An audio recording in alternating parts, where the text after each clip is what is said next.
You do not have to be the expert in everything. Right. You can have people who are experts to come in and support your weaknesses. Stop trying to do the things that you're bad at and focus on the Yep. things that are your strengths. It's been a game changer for me. The day that I said, I no longer have to be the expert in my business, life changed. Welcome to the Scalability Code, the podcast that helps you get out of the shit show and start growing your business. And now for your host, Matt Haney. All right, here we are again, another episode of Scalability Code. Today, we're joined by Danielle Hayden. Danielle, thanks for joining us today. Thank you for having me here. So we start every podcast the same way. You're an entrepreneur. I like to go back in time to your early impressionable days and ask if there's an entrepreneur that comes to mind that helped you become your entrepreneurial self. And you know, who knows what that person could have been an impression to you, but it's always fun to go back and kind of look. Yeah.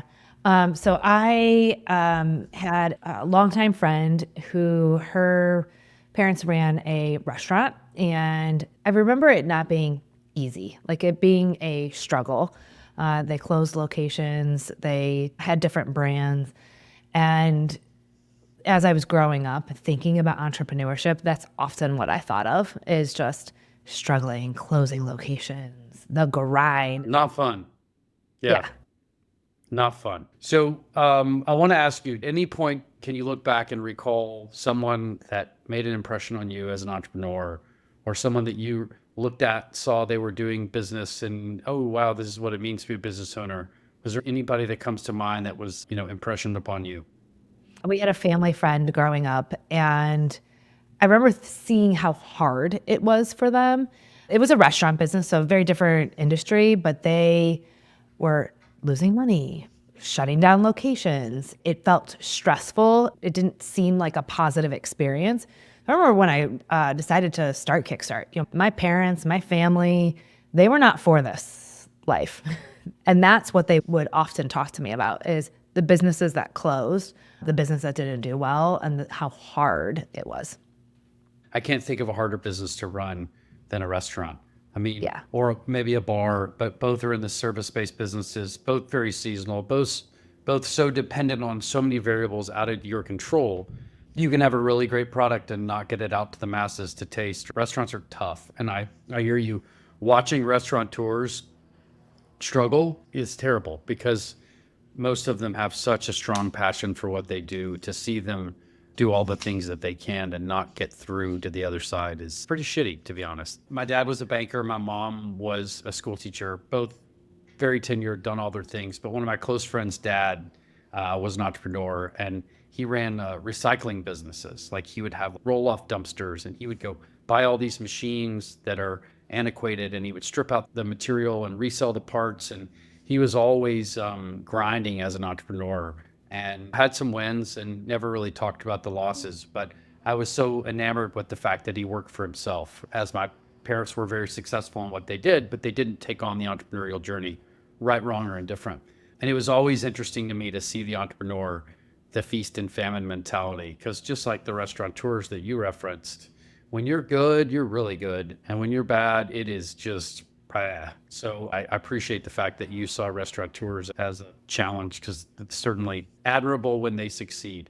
I also want to go back. I think in life and in business, we're taught to get a quick introduction, say quick what we need to say, and get to the next stuff. I'd love to go back in your career and learn sort of how you got to where you are, and give me a little backstory about sort of what led you to what is now starting a 12-year-old business at some point. So it's really interesting. As a child, I didn't identify as a person who was good at math. I liked money. I was good at earning money, kind of categorizing money. I had the envelope system before Mike Michalowicz made it popular. And I liked using money to hit my goals. Like I bought my first car because I put forth that goal and I was going to use data and money to get to that goal. So after I graduated high school, I became a hairdresser, and I loved that work. I loved that I got the opportunity to make people feel confident and beautiful. And in doing that, I was also really good at using numbers and data to hit my goals. I was able to, I'm not using the word manipulate feels like I was gaming the system. That's a strong word. See it differently. I was using the tools that I had from the company that I worked for in order to hit all of our sales goals. And I did that through data and using the tools. And I eventually ended up teaching the other women in the salon how to read their paycheck, how they can hit their goals, how they can use all their tools to their benefit. Went back to school, got an accounting degree, a CPA, worked my way up through corporate, and found myself doing the same thing, helping the management team, the private equity firm, the CEO, investors, help them use the data, use the numbers as a tool to be able to make business decisions so that we can hit our goals. Same mechanisms, right? Same goal, same tool, but getting to two different places, which brought me to starting Kickstart Accounting. Our mission is to bring access to entrepreneurs, to have access to bookkeeping, to accurate numbers, financials sent to you on time, a money team that is approachable, who actually want to help you and have a conversation with you and celebrate with you and cry with you. Real people helping other real people so that business owners can feel confident and empowered in their financials. So awesome. What a cool story. And you've been 12 years into that. You probably started with one customer and have probably scaled up to several more. First customer, Bill the hat guy. Bill the hat guy. Did he make hats? Bill the hat guy. He made hats. Awesome. He had a hat store down in Cleveland. Yep. That's so awesome. And you eventually have scaled up. Give us a history of where did it start and how did you get to the number of employees you have, and give us that journey. Today, we have over 50 employees working with over 1,000 entrepreneurs that worked with thousands over the years, running a 7-figure annual business. I started off as a CFO, so I wanted to talk strategy, build budgets. I wanted to do the fancy consulting when I came into this business. Tried for about a year to help entrepreneurs build budgets and do that strategy work. Here's the thing, Matt. Nobody can build a budget if you don't know where you've been. So if you don't have bookkeeping in place and you don't have any way of tracking what just happened, how to compare budget to actual, all of it's garbage. So about a year into the business, we made a pretty hard pivot and we said we start with bookkeeping. Bookkeeping is the foundation that every single business owner needs. If you think about a big business in corporate accounting, you have accounts payable, accounts receivable, an accounting clerk, right? Like these are the people who, what they enter into the system is what creates the financial statements. Yeah. As visionaries and business owners, we have to have the people who create it. And so the bookkeeping, we always lead with bookkeeping, built our standard operating procedures, our framework, our strategic framework that we use for every single client. About 3 or 4 years in, I read the book Built to Sell by John Warlow. Have you heard of that? It's a great one. Oh yeah, absolutely. I've read it several times. Love him. And that really changed the trajectory of my business. It changed everything that we did and how we did it. I came from the M&A world. So I built businesses to sell, had been through several acquisitions as a CFO. And so I was going to build Kickstart in the same way. And so we put our business through that framework. We do bookkeeping. In our product that we deliver is our monthly financial snapshot. So every single one of our clients, they don't get some export of PDF income statement that they don't know how to read. They receive our proven framework called the snapshot. So anyway, once we created that, scaling became easier. You can build a team. You can train a team on SOPs, a framework, and the snapshot.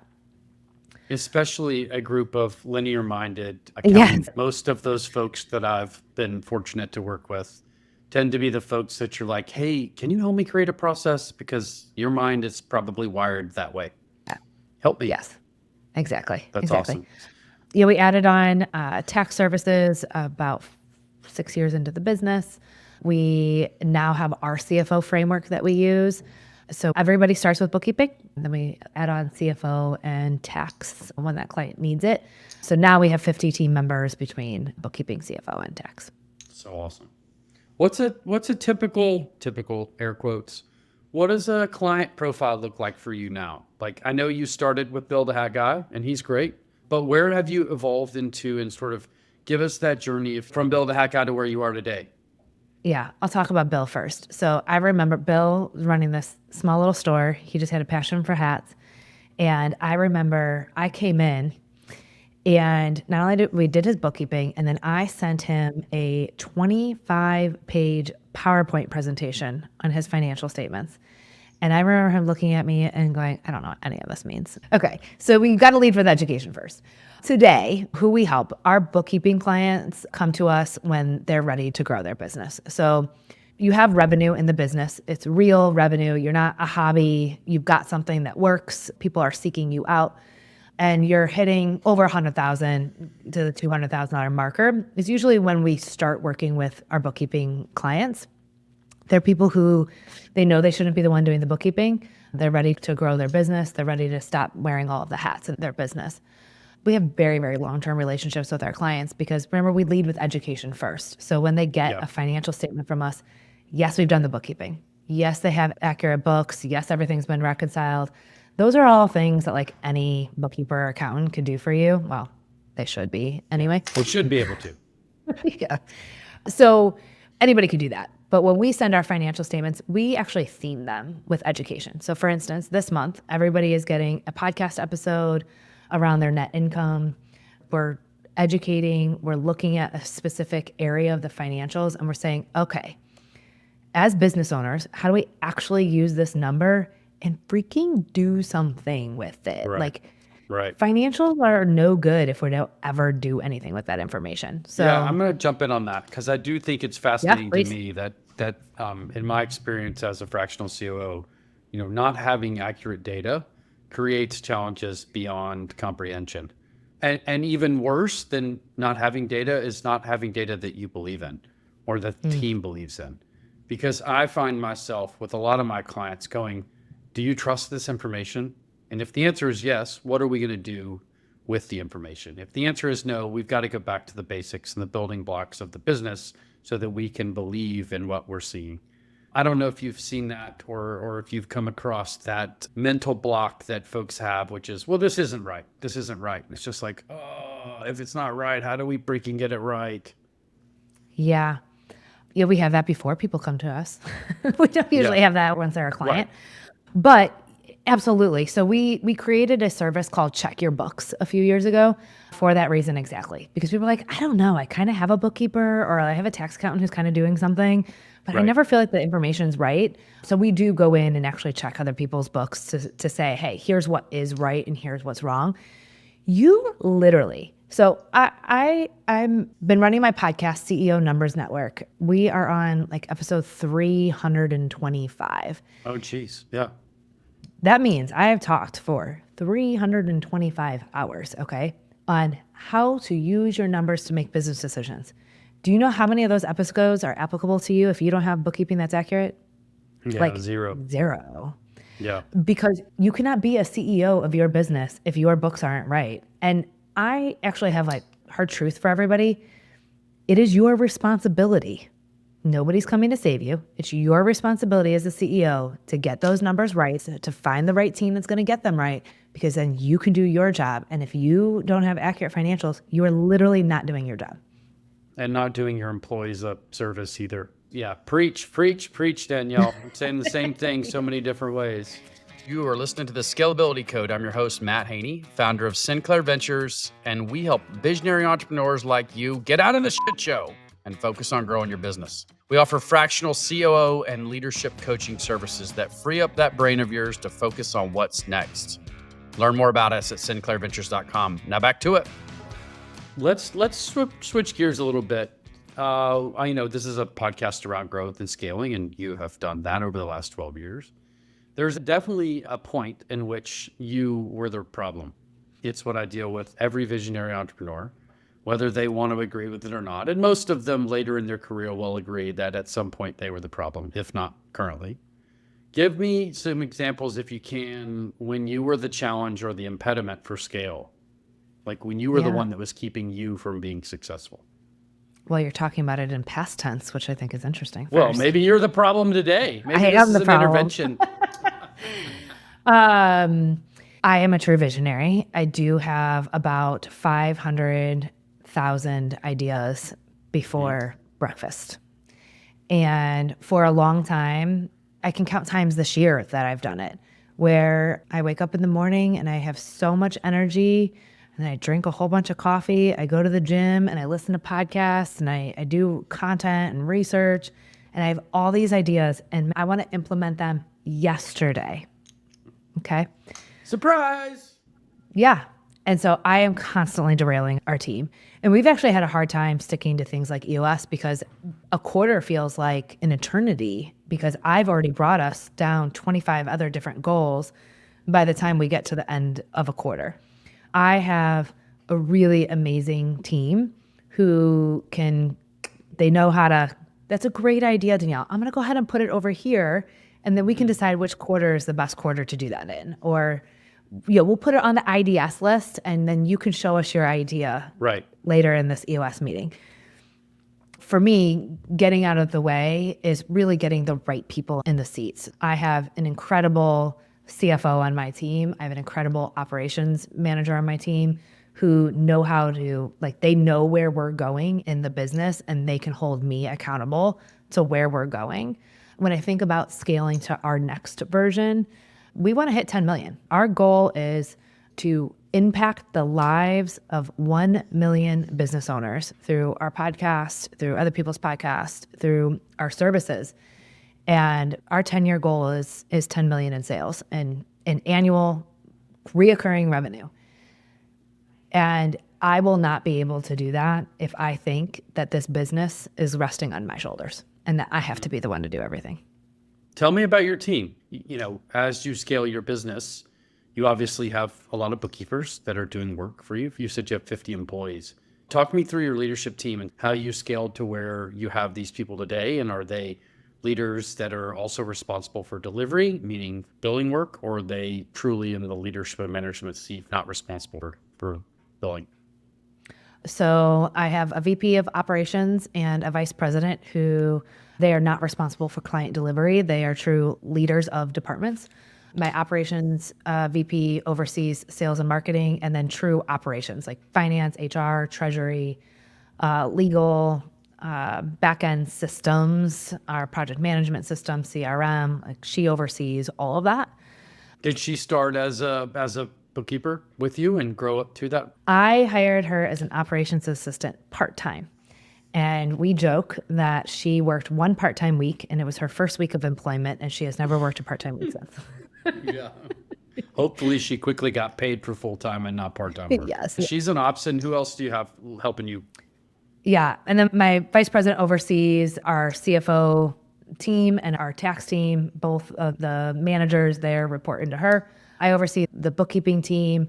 And this is where we're always building out because it's our largest section of the business, where we have account managers who oversee a team of team leads and bookkeepers. One of my favorite questions to ask entrepreneurs is around delayed decision-making. Because delayed decision-making, everyone has an opinion on this. There are people that have delayed decisions that have benefited them, and there are people that have delayed decisions that have impacted them negatively. And what that looks like is during COVID. I delayed decisions around X and it had some output. I'd love to know if there's an example of any scenarios where you delayed decisions and that was a good thing, or you delayed decisions and it wasn't a good thing. Yeah, unfortunately, I don't have that problem. And I say unfortunately because I do not make delayed decisions. I am on a Colby, I'm a quick start. On predictive index, I'm a captain. Like I told you, I want things done yesterday. So when I have the idea by my coffee and by the time my breakfast is done, if they can't read my mind and I've already gotten it done, I'm like already frustrated. So I actually have to very purposefully slow down. I am not allowed to make a purchase for 48 hours. I am not allowed to make a hire on the spot. Like I'm not allowed to go, I do third interviews. I am not allowed to finish a third interview and make an offer. I'm not allowed to go sign up for consultants without 48 hours of approval. I am the exact opposite problem of delayed decision making. That's good. There have been several people that have said, they're not obviously as quick start driven as you, several people that have said, I delayed this decision and it changed my business for the better because I was ready to make this, knee jerk reaction. And someone said to me, hey, we have to slow down and we have to process this. And thankfully, that delay saved a business unit, saved an employee, saved a revenue stream, however you want to look at it. So delayed decision making, I think, is not always a negative, right? It's And not to your always a point, negative. sometimes spending the time and the extra exercise of making sure it's the right decision before you make it benefits you.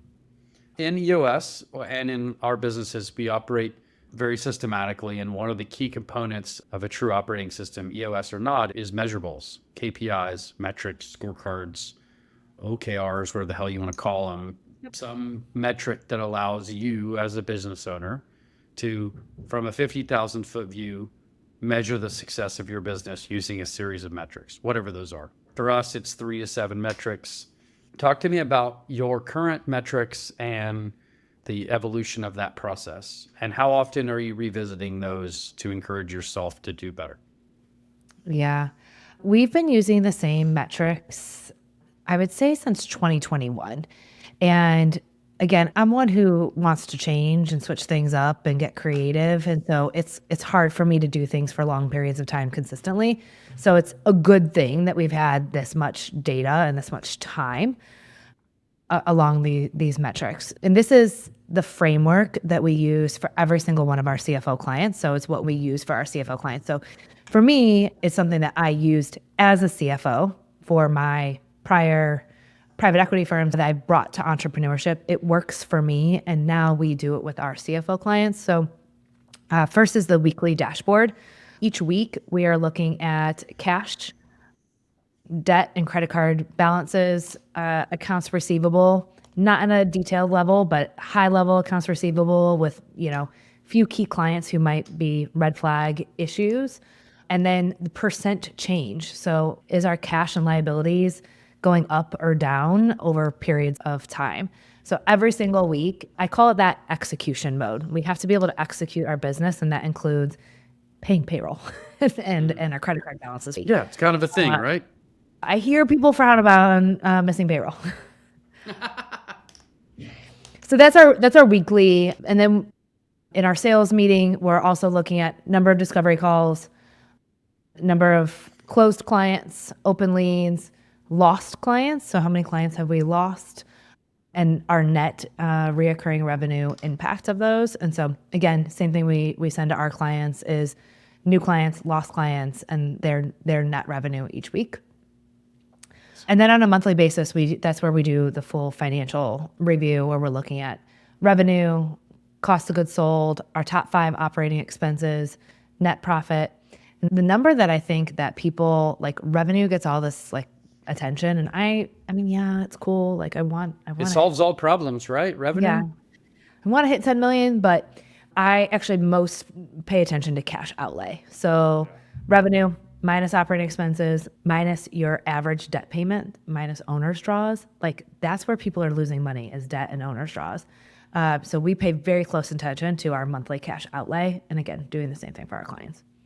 You have that's your overhead. I'm just trying to think, like, you may have some software expense here and there, but labor is your biggest and probably only expense. So labor is definitely our highest expense for sure. We have a lot of operating costs, and this is something that we're seeing across a lot of our clients as well.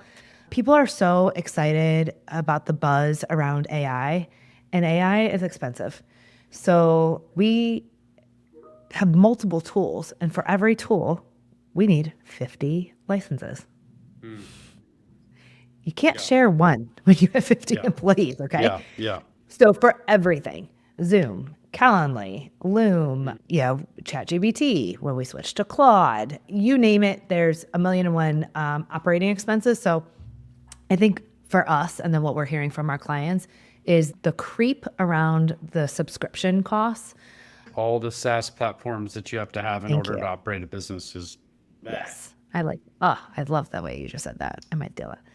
And then we're a high growth company. So we're spending a ton of money in advertising and marketing. We're not your traditional accounting firm, so we're not sitting around waiting for referrals from our clients. We are actively doing outreach and actively seeking to grow the business. That's awesome.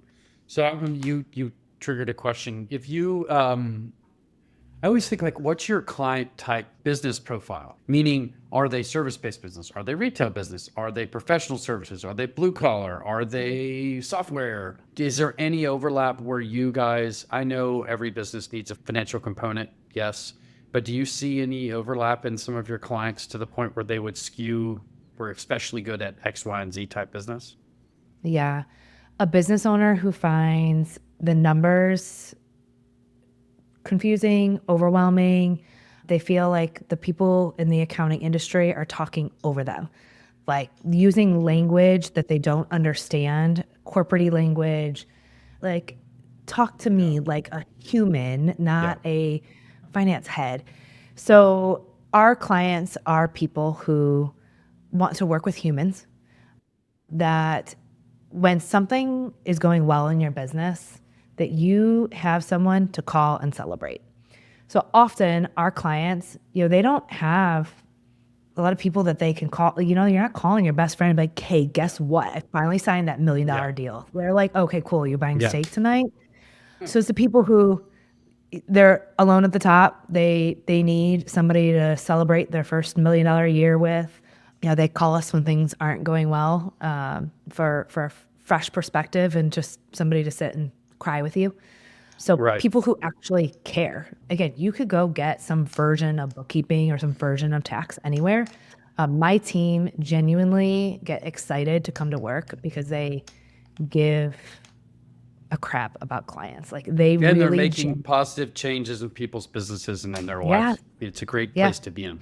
The person that we're sending the financial statements to, like that, when that snapshot lands in someone's inbox, we have now empowered that person on the other side. They have accurate numbers delivered to them in a format that they can actually read. Now that business owner, they're like, oh my God, I thought I was slow.